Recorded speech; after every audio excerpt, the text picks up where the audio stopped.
នេះប្រាប់ពីប្រាស់អ៊ំយកទៅដំបងណាអ៊ំយើងប្រើអស់មួយសុទ្ធ30លីត្រអ៊ំត្រូវបដូរប្រេងបាតនេះម្ដងណាអ៊ំនេះប្រេងបាតនេះ30អត់ទេនឹងបោះវាចេះប្រាខ្ចៅ2អ៊ំយកទៅដំបងអស់30លីត្រអ៊ំត្រូវបដូរប្រេងបាតចោលម្ដងប្រើអស់មួយសុទ្ធណាអ៊ំបាទបន្ទាប់ពី30លីត្រនឹងមកអ៊ំប្រើអស់រយៈពេល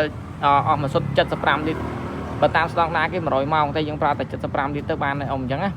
បាទ75លីត្រយើងដូរវាទៅកុំឲ្យលើសហ្នឹងព្រោះលើសហ្នឹងប្រេងខ្ញុំគេប្រើដល់ពេលអស់ជារំអិលដូចដីសុទ្ធទាំងអ៊ំអញ្ចឹងណាបាទហ្នឹងដូចធ្វើយើងខូចម៉ាស៊ីនថែមយ៉ាងយើងអាសាដូរក៏ម៉ាស៊ីនយើងប្រើបានយូរបណ្ដាអញ្ចឹងក៏នៅស្អាតដែរអ៊ំអញ្ចឹងបាទយើងអស់75លីត្រដូរជាប្រចាំទៅអ៊ំអញ្ចឹងណាបាទហើយបើសម្រាប់អែសបុកអែនេះអ៊ំយកទៅដំបងចេះបើអ៊ំយកទៅចេះបើប្រើតាមយើងប្រើដីណាអ៊ំបើអ៊ំប្រើដីផុកដីទឹកពី3ថ្ងៃយើងដោះមើលម្ដងឬមួយក៏លាងម្ដងណាអ៊ំបាទតែបើយើងរត់លើផ្លូវពី3អាទិត្យចាំមើលក៏បានដែរបើដីចកាយើងអាសាមើលតិចដែរបើហុយស្មៅហុយអីចឹងអ៊ំអញ្ចឹងណាបាទព្រោះអាហ្នឹងកាលពេលបើយើងអាសាលាងយើងអាសាថែវាក៏សម្រាប់ស្តុងយើងនៅបានយូរដែរអ៊ំអញ្ចឹងណាបាទទោះបីអ៊ំប្រើគូបតាបណ្ដោយតើអ៊ំថែអែតែកន្លះខែក៏មានខូចដែរអ៊ំអញ្ចឹងណាបាទអ៊ំយកលុយ5 6លានយកបោះចោលទៅទេអញ្ចឹងអ៊ំបាទយកអាសាថែអាសាលាងទៅអ៊ំយកទៅបើសិនជាដីខ្លាំងអ៊ំដោះមកលាងនឹងមួយសុទ្ធឲ្យស្អាត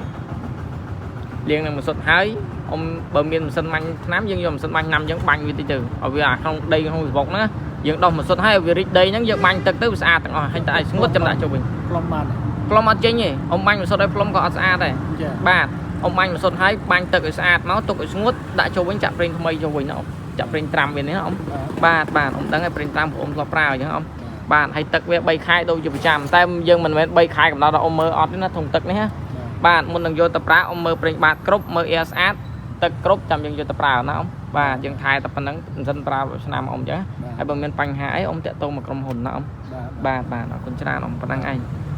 ហើយត្រង់ប្រេងវានេះអ៊ំប្រើអាសាមើលទៅបើសិនជាខ្មៅមានដីមានអីអាសាដូរប៉ុណ្ណឹងវាប៉ះពាល់ដល់លងសើអញ្ចឹងអ៊ំបាទ